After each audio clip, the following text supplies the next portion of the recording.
Lucas had been a very wealthy farmer, but he hadn't managed his farm wisely, and had been very careless with his money. He realized too late what a fool he had been when he lost everything. Now he and his wife lived in poverty in a tiny house, which could hardly be called a house. The cracks in the walls made it impossible to keep warm. Rain came in through the holes in the roof. Their life was a constant struggle.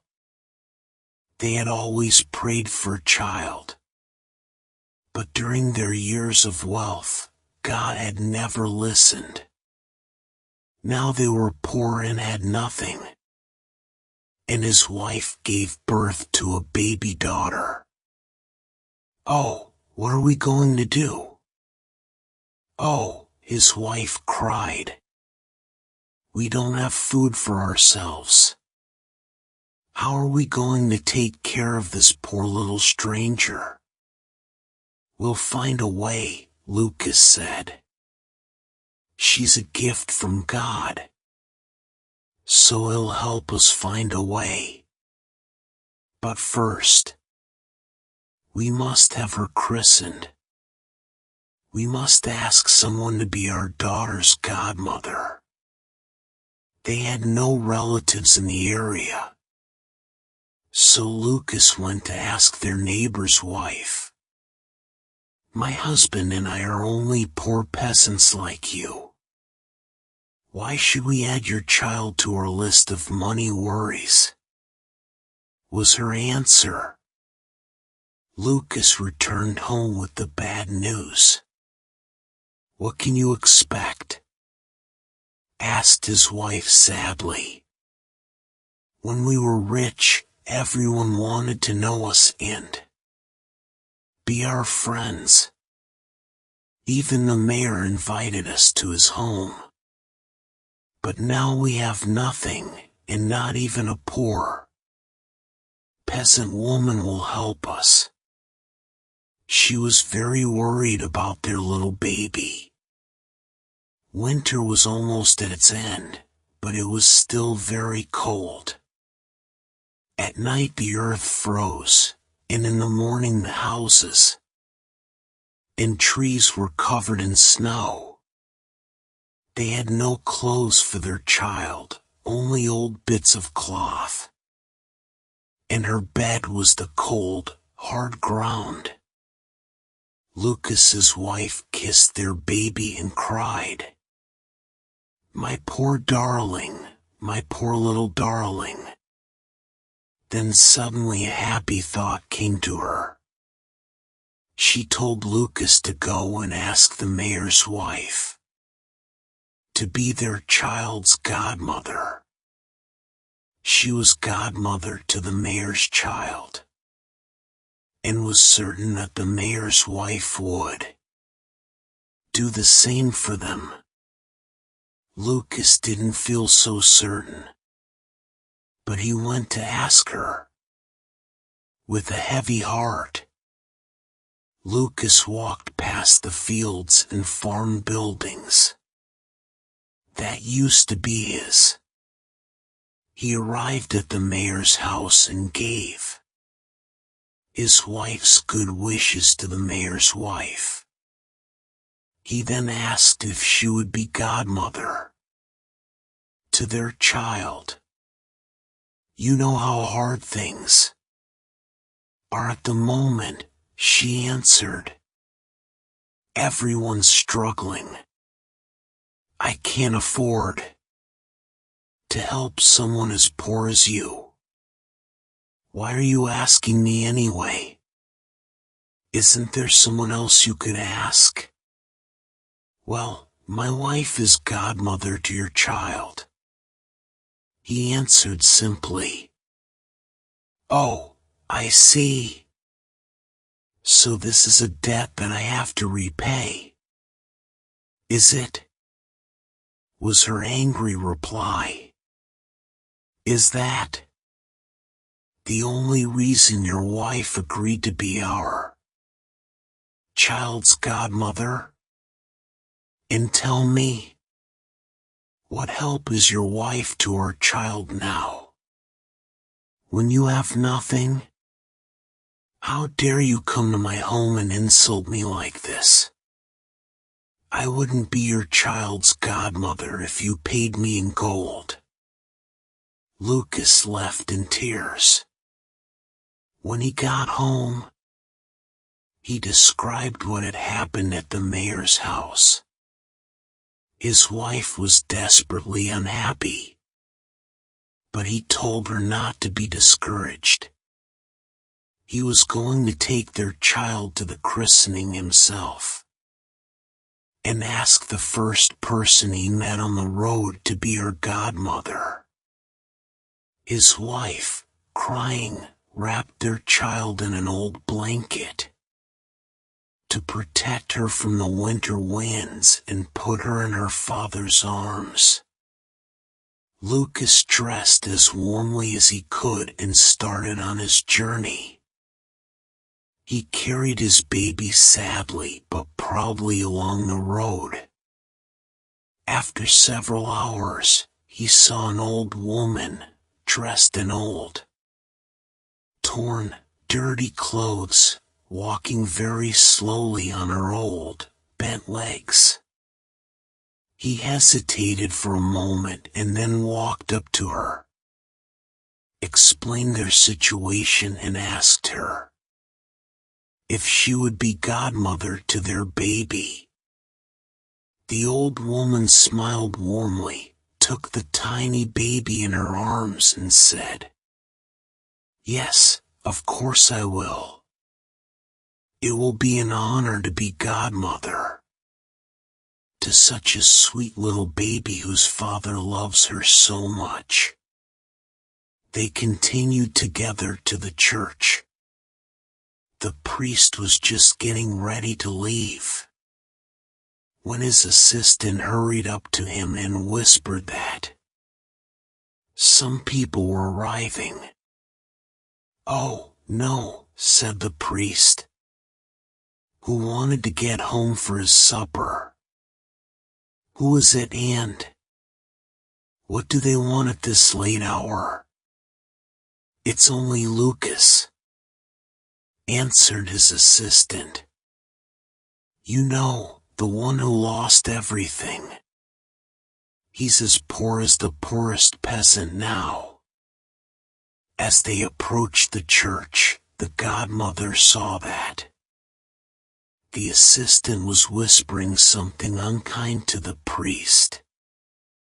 So as they entered, she pulled from her old dress a golden ducat and pressed it into the priest's hand. The priest was amazed. He looked at the ducat, then at the old woman in her torn clothes. He then quickly whispered to his assistant to prepare for the baby's christening.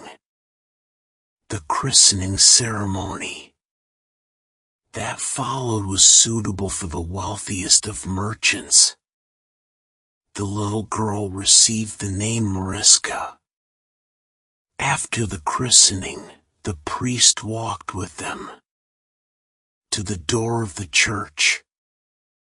His assistant walked with them all the way to the gate, hoping for a nice reward. The old woman gave him a golden ducat, which he received gratefully. When Lucas and the old woman reached the place where they had first met, she handed the baby to him. She then reached into her pocket and pulled out another golden ducat, which she put inside the baby's blanket.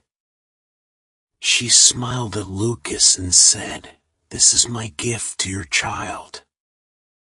This will provide enough money to bring her up well and give her everything she needs." This child will bring you and your wife great joy and comfort. And when she grows into a woman, she will have a long and happy marriage." The kind godmother then touched the ground, and suddenly a beautiful rose bush appeared, covered in sweet-smelling flowers. Lucas bent down to admire the lovely flowers, and then turned to thank the old woman. But she was gone. He was amazed and confused. "Goodbye," he called. "Thank you, kind godmother." He stood there, holding little Mariska, looking all around him. He would probably have stood there for hours if Mariska hadn't started crying for her supper. So he began walking. And as he walked, he thought about all the wonderful things that had happened to him that day. At one point he stopped and felt in Mariska's blanket to make sure that the ducat was still there, that he hadn't dreamed it. He took it out, and suddenly it became 10 ducats and fell out of his hand, all over the ground. Again he stood there not speaking, full of amazement. He gathered the ducats up, laughing, put them in his pockets, and almost ran with Mariska back to his home. Lucas's wife had been waiting anxiously at home, hungry, thirsty, and cold. There was no food in the house and no money. She was very surprised when Lucas ran in, with a happy smile on his face, and told her all about the kind godmother. When he finished, he told his wife to take the godmother's christening gift out of Mariska's blanket. The wife reached in and pulled out the ducat. Suddenly there were 10, 20, 30 ducats. She cried out in happiness and surprise. The ducats flew out of her hands and rolled all over the floor. They both began to pick the ducats up, but wherever there was one, another 10 appeared. In the end, there was a beautiful golden pile shining in front of them. They fell onto the floor laughing and crying at the same time. Then Lucas's wife was suddenly full of fear. Could this money be an evil curse? Maybe the woman is an evil spirit who wants to buy our souls. Lucas laughed. "Don't be silly," he told her. What evil spirit would go into a church? But Lucas knew this godmother wasn't an ordinary woman. Maybe she was a good spirit sent by God to help them. He warned his wife, however, that they must guard their secret. He told her to hide the money and not tell anyone the true story. He then took 1 ducat for the mayor to change, so he could buy eggs, flour, bread, and milk. When he asked his wife what else he should buy, she immediately answered, "Our land, our house, our animals, our fields." "Tomorrow morning," Lucas replied happily. Then his wife became very serious and said, "But Lucas, please manage them more carefully this time." Lucas took her in his arms and told her quietly, "I promise to do this for you and our child. I've been very silly and caused us much unhappiness and worry, but I've learned my lesson. Please believe me." He then left to get their supplies. While he was out, his wife sat holding her baby and dreaming happily about their future. After some time, Lucas returned with the mayor's servant, who was carrying buckets of fresh milk, a basket of eggs, and some wonderful cakes. "The mayor's wife sends her good wishes to you both, and has sent me to help you in any way I can," the servant told her. Lucas's wife thanked her and watched as the servant then began preparing a fine soup for them on the fire. Lucas had also bought 3 soft feather beds, which he put by the fire. The next day, Lucas went to buy back their farm.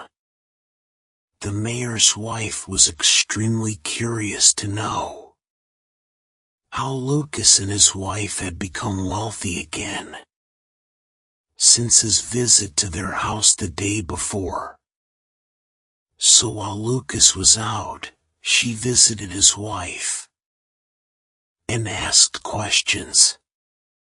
But Lucas's wife didn't give away their secret.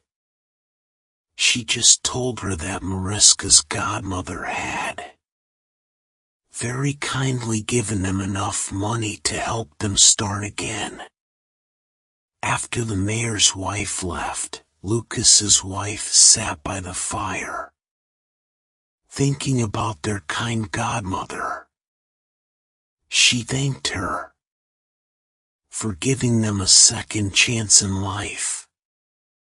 Lucas did buy back all their property, and this time he managed it wisely. He built handsome, solid farm buildings and a beautiful house for his family. He bought the very best animals, and in the fall, his fields were full of healthy golden wheat and corn. His farm became the best in the region. Lucas and his wife were loved and admired, as they were good neighbors, generous and helpful to any poor farmer who was having bad luck. Mariska was a wonderful child. She gave Lucas and his wife great joy and comfort, as her godmother had said she would. When she became a woman, her beauty attracted a wealthy prince, who asked her to be his wife. She married him and lived a long and happy life. Lucas and his wife grew old in good health. In the evenings, they often sat by the fire and talked about the time when the kind godmother appeared and changed Lucas's luck.